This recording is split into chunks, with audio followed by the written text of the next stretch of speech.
کہ چاہے ابو حنیفہ ہوں یا حضرت عمر رضی اللہ تعالیٰ عنہ ہوں، علی کے بغیر کسی کی فقہ کا کام نہیں چلا۔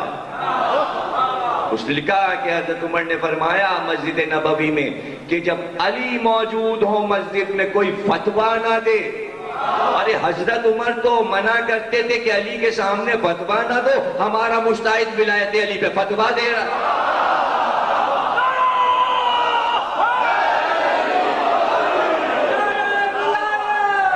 کہ جو بحث میں آ گیا مسئلہ وہ اس وجہ سے آ گیا، اس کو سمجھنے کی بات ہے کہ 200-250 برس پہلے جب مغل حکومت کا آخری دور تھا تو محدث دہلوی جو دہلی میں رہتے تھے انہوں نے کتاب لکھی تحفہ اثنائے عشریہ، یعنی انہوں نے شیعوں کو ایک تحفہ دیا۔ اس کتاب کا نام ہے شیعوں کے لیے تحفہ۔ انہوں نے اس کتاب میں اہل سنت کے عقائد کے خلاف، شیعوں کو تو چھوڑ دیں، ان تمام حدیثوں کا انکار کیا جو مولا علی کے بارے میں تھیں، اور انہوں نے کہا کہ شیعہ جن جن حدیثوں سے ولایت علی ثابت کرتے ہیں وہ حدیثیں مستند نہیں ہیں، ضعیف ہیں۔ مثلا انہوں نے کہا کہ من کنت مولا فہذا للمولا ضعیف ہے۔ انہوں نے کہا کہ انا مدینۃ للعلی بابوا ضعیف ہے۔ موسیٰ اور ہارون کی حدیث کہ میں مثل موسیٰ تم مثل ہارون ضعیف ہے۔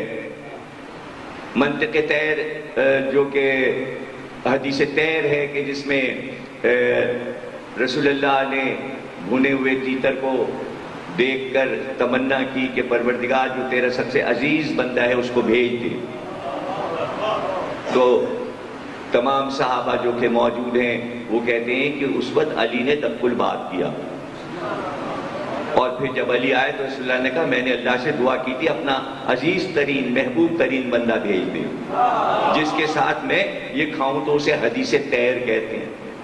اس کا بھی انکار کر دیا۔ اس طرح تمام حدیثوں کا علی میں اور علی ایک نور سے ہیں، اس کا بھی انکار کر دیا۔ تو جب انکار کیا جو کہ اہل سنت کے عقیدے میں بھی حدیثیں موجود تھیں اور وہ مانتے تھے، تو چونکہ شیعہ سنی اور تمام فرقوں کو انہوں نے خلفشار میں ڈال دیا، مولا کی فضیلتیں گھٹا کر، یعنی قصر کی۔ وہ بہت بڑے مقصر تھے اپنے دور کے، تو اس کے جواب میں دونوں بادشاہوں نے، یعنی سنی بادشاہ اور شیعہ بادشاہ، بہادر شاہ ظفر اور اودھ لکھنؤ کے بادشاہ واجد علی شاہ، دونوں نے علماء سے اپیل کی کہ اس کتاب کا جواب لکھیں۔ اور یہ جو آپ دیکھتے ہیں کہ ارج المطالب اور یناج البودت، امرتسر کے سنی علماء نے یہ کتابیں لکھی، حیدرآباد دکن جو کہ سنی حکومت تھی سب نے جواب دیا، اہل سنت علماء نے اس کتاب کا کہ یہ غلط ہے، یہ سنی عقیدہ نہیں ہے، ہم مولا علی کی ساری فضیلتوں کو مانتے ہیں۔ تو پھر شیعہ علماء نے بھی کئی 100 جلدیں جواب میں لکھی۔ جو سب سے بڑی کتاب لکھی گئی اس کا نام ہے اباقات الانوار، اور 4 پشتوں نے اس کتاب کو لکھا۔ سب سے پہلے سید قلی صاحب نے لکھا، پھر ان کے بیٹے سرکار حامد حسین صاحب قبلہ نے لکھا، پھر ان کے بیٹے سرکار ناصر ملت نے، پھر ان کے بیٹے سید الملت۔ 4 پشتوں نے اس کا جواب دیا، اور ایک حدیث پر 20 جلدیں لکھی۔ ایک حدیث پر انا مدینۃ العلم پر 20 جلدیں لکھی، جس میں صرف ان راویوں کے نام لکھے جو اہل سنت تھے، اور ان کی کتابوں کے نام لکھے، اور بتایا کہ وہ کس طرح اس حدیث کو، اور اس حدیث کا سلسلہ کیا ہے، روایت کہاں تک جاتی ہے، رسول اللہ سے روایت کیسے ملتی ہے۔ تو جب من کنت مولا کی حدیث آئی تو اس پہ کئی جلدیں لکھی، اور انہوں نے بتایا کہ ان حدیثوں سے علی کی ولایت ثابت ہے اور یہ مستند حدیثیں ہیں۔ یہ بحث اس وقت سے چلی، اس میں علماء کہاں سے آ رہے ہیں، اس میں یہ بحث کہاں سے آ رہی ہے، فقہ کی اور اجتہاد کی، یہ خالص علمی مسئلہ ہے۔ نہیں سمجھے آپ؟ یہ علمی مسئلہ ہے، اس میں جو جاہل ہوگا اس کے سمجھ میں نہیں آئے گا، جو علم پسند ہوگا. اسی لیے تو رسول اللہ نے کہا میں شہر علم و علی اس کا دروازہ ہے، کہ علم سے باندھ دیا. چاہے اس نے دنیا کی کوئی ڈگری نہ کی ہو، ڈگریاں تو پکڑی جا رہی نا، تو ان کو تو آپ پڑھا لکھا نہیں کہہ سکتے، تو ڈگریاں تو بکتی ہیں. تو علم کا کوئی معیار دنیا میں نہیں ہے جہاں نقلی عالم بن جاتا ہے. تو یہ کیسے پتہ لگے کہ یہ عالم ہے، یہ عالم ہے، یہ عالم ہے؟ اگر وہ علی کی معرفت رکھتا ہے تو عالم ہے.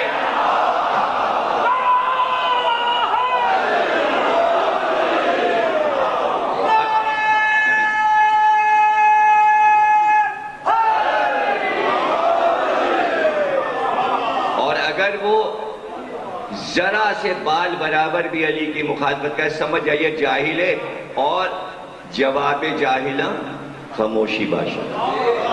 کوئی ضرورت نہیں آپ بحث کریں جب تک آپ کے برابر کا عالم نہ سامنے بیٹھا ہو.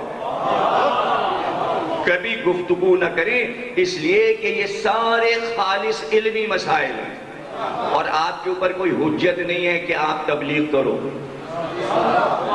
معاشرے میں خلفشات کی ضرورت نہیں ہے. ہاں مجلس میں سنیے، ہاں اگر 10 لوگ بیٹھے ہوں گھر میں اپنے بچوں کو بتائیے.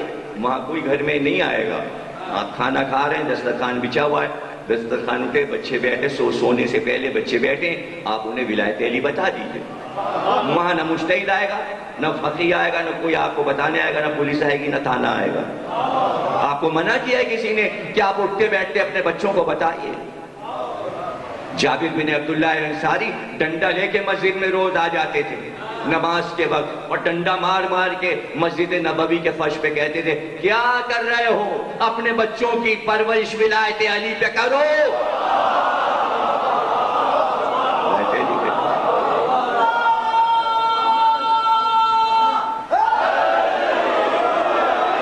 بچوں کی تربیت ولایت علی پہ.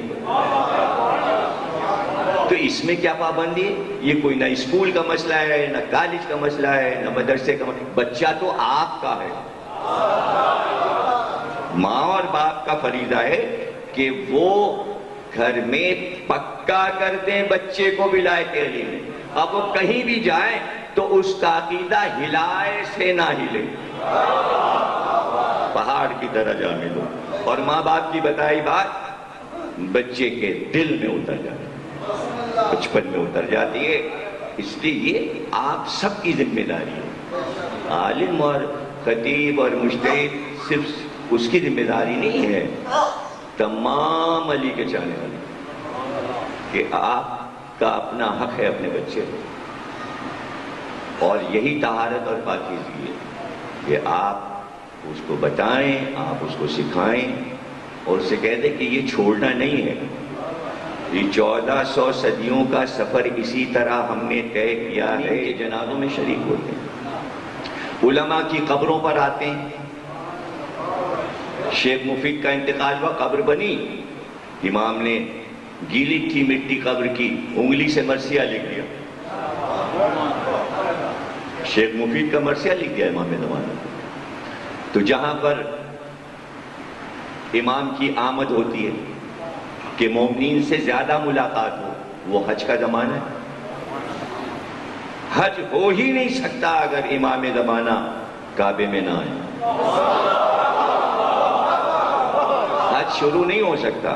حدیث مبارک ہے کہ حجر اسود پر پہلا ہاتھ جو پڑتا ہے حج کے زمانے میں وہ امام مہدی کا ہوتا ہے. جب آپ بوسہ لے لیتے ہیں تو حاجی سب جا کے چومتے ہیں.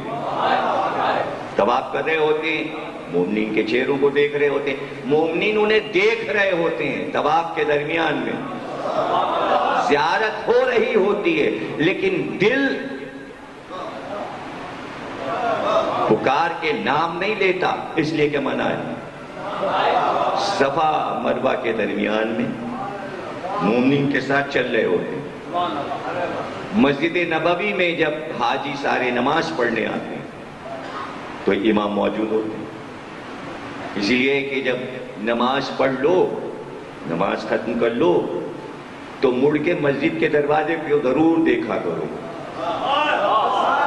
وہی وقت ہوتا ہے جب وہ زیارت کرواتے ہیں۔ تو جنہیں معلوم ہے مسجد نبوی میں نماز پڑھ کے دروازے کی طرف دیکھتے ہیں، اب بازوں کی زیارت ہوئی۔ اب یہ تو دل کی ایک طاقت ہے، محبت کی ایک طاقت ہے کہ ہم کس طرح انہیں پالیں اور کس طرح ان کی زیارت سب کرتے ہیں۔ بس اس میں باریکی یہ ہے کہ اس کو بتا دیا جائے جسے تم نے ابھی دیکھا یہی تمہارے زمانے کا امام تھا۔ وہی ہمارا انعام ہے، وہی ہمارا انعام ہے۔ بڑے بڑے مسائل میں جہاں پر الجھاؤ پیدا ہوا، امام نے خط لکھا، امام کو خط لکھا گیا، جواب آیا۔ علماء کے نام موجود ہیں جن سے ملاقات ہوئی ہے امام کی، زیارتوں میں ہر روزے پر آتے ہیں، عراق میں، عرفے کے دنوں میں، رجب میں، شعبان میں، ذی الحج میں، نجف میں ہوتے ہیں، روضہ حسین پہ ہوتے ہیں، حضرت عباس کے روضے پہ ہوتے ہیں، کاظمین میں ہوتے ہیں، اور مومنین کی زیارتیں ہوتی ہیں۔ تو ہمارا تو کام ہے کہ ہم دیکھیے، اگر ولایت علی کی آپ مخالفت کریں تو امام زمانہ سے ملاقات کیسے ہوگی؟ یہ مجھے بتا دیجیے آپ۔ یعنی دادا کی مخالفت اور پوتے سے تمنائیں مل رہی ہیں، یہ کیا بات؟ یہ کیسے ہو پائے گا بھائی؟ یہ نہیں ہو سکتا۔ اور یہ بھی دیکھ لیجیے کہ جہاں دنیا کی محبت، اور یہ یاد رکھیے گا ولایت علی کی مخالفت وہ کرے گا جس کے دل میں دنیا کی محبت ہوگی، عہدہ اور منصب جسے چاہیے ہوگا وہ مخالفت کرے گا۔ اور جہاں دل میں آ گئی دنیا کی محبت پھر وہ زیارت نہیں کر سکتا، وہ پھر زیارت نہیں کر سکتا۔ 1958 کا قصہ ہے جو نیو یارک ٹائمز نے چھاپا، امریکہ کے سب سے بڑے اخبار نیو یارک ٹائمز نے چھاپا کہ نیو یارک کے ساحل پہ ایک جہاز آ کے رکا، سفید رنگ کا، اور ایسا جہاز کسی ملک کا نہیں، اتنا ڈیسنٹ خوبصورت بنا ہوا۔ اس سے چند لوگ اترے اور وہ مارکیٹ میں گھومتے ہوئے اس مارکیٹ میں آئے جہاں کفن بکتے ہیں۔ نیو یارک میں ایک ایسی دکان ہے کہ جہاں دنیا کے ہر مذہب کا کفن مل جاتا ہے، ہر ملک کا کفن مل جاتا ہے۔ وہ وہاں پہنچے اور انہوں نے مسلم کفن طلب کیا۔ دکاندار نے کفن دیتے ہوئے چہرہ دیکھا اور کہا کہ تم ہماری دنیا کے لیے لگتے ہو، تم چہرے سے اور بات چیت سے کچھ انوکھے لگ رہے ہو۔ کہا ہم تمہارے ملک کے نہیں، ہم جزیرے سے آئے ہیں، اس علاقے کا تعلق تمہارے ملک سے نہیں ہے۔ تو کہا کہ وہ وہاں کس کی حکومت ہے؟ کہا وہاں امام مہدی کی حکومت ہے۔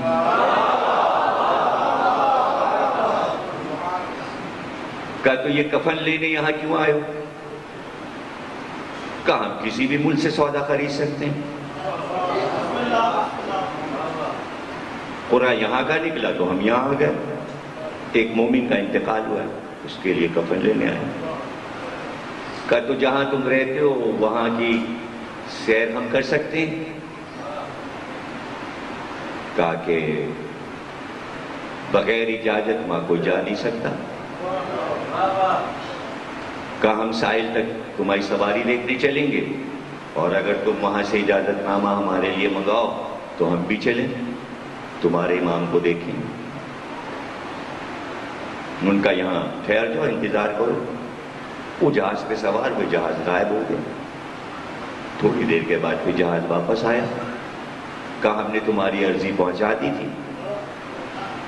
جواب یہ ہے کہ جب تم اپنی دکان سے چلے تو صابن کی بھٹی تمہاری جو تھی، لائٹ کا جو انتظام تم نے کیا تھا، تو تم یہ ڈر رہے تھے کہ ہیٹ زیادہ نہ ہو جائے، اور دکان میں آگ نہ لگ جائے.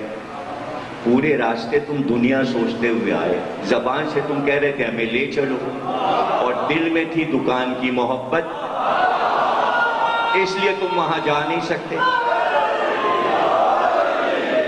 اس لیے تم جا نہیں سکتے. اور جا کے دیکھو دکان میں آگ لگ گئی.